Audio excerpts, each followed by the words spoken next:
Good morning friends. সকাল সকাল আমরা সাইট সিন করতে বেরিয়েছি। আর সকালটা এত ব্যস্ততার মধ্যে ছিল যে সব কিছু শেয়ার করে উঠতে পারলাম না, কারণ প্রচণ্ড সকালবেলা অনেক অনেক ঠান্ডা।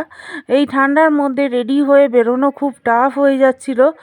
আর এই দেখো, রাস্তা খুব দুর্গম ছিল, কারণ এখানে জঙ্গলের রাস্তা। ড্রাইভার বলছিল যে এই সব জঙ্গলের রাস্তা পিচ রাস্তা করতে দেওয়া হয়নি, তাই এইরকমই রাস্তা রয়েছে, যেহেতু জন্তু জানোয়াররা আসা যাওয়া করে।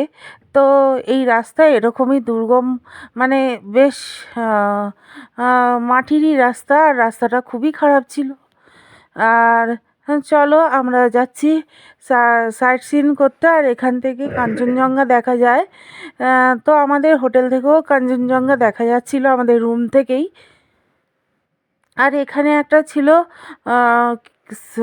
ঝর্ণা, বোধহয় ঝর্ণা ছিল। যে আমি কেন বলছি বোধহয়, কারণ আমি তো দেখতে যাইনি। ওটা দেখতে গেলে অনেকটা নিচে নামতে হতো, প্রায় 1 কিলোমিটার নিচে। আমরা নেমেছিলাম কয়েকটা সিঁড়ি, কিন্তু শেষ পর্যন্ত যখন শুনি যে 1 কিলোমিটার নিচে নামতে হবে, তাই জন্য আমরা যাইনি, তবে কিছুজন গিয়েছিল। আর এই যে এই রাস্তাটা দিয়ে নিচে নামতে হবে, আমরা কিছুটা নেমেছিলাম, তারপরে উঠে এসে এই দোকানটায় আমরা বসেছিলাম।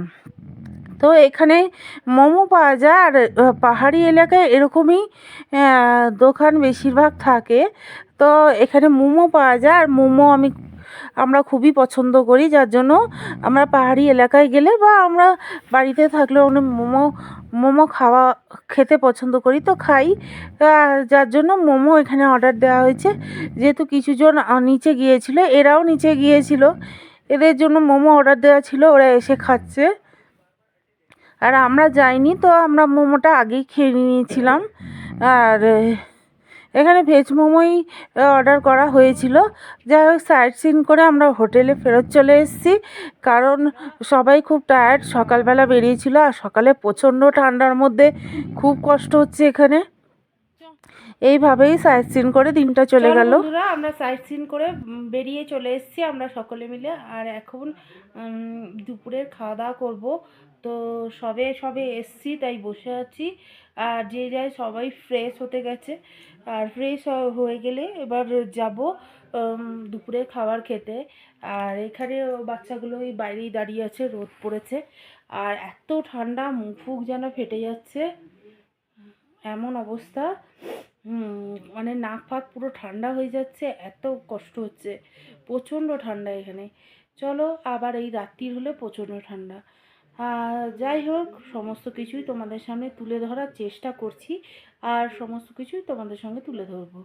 আর খেতে এখনও যাইনি, খেতে যাব। সবাই ফ্রেশ হচ্ছে, ফ্রেশ হয়ে গেলে আমরা ভাত মানে দুপুরের লাঞ্চটা করব। চলো দেখতে থাকো, সমস্ত কিছু তোমাদের সামনে তুলে ধরছি।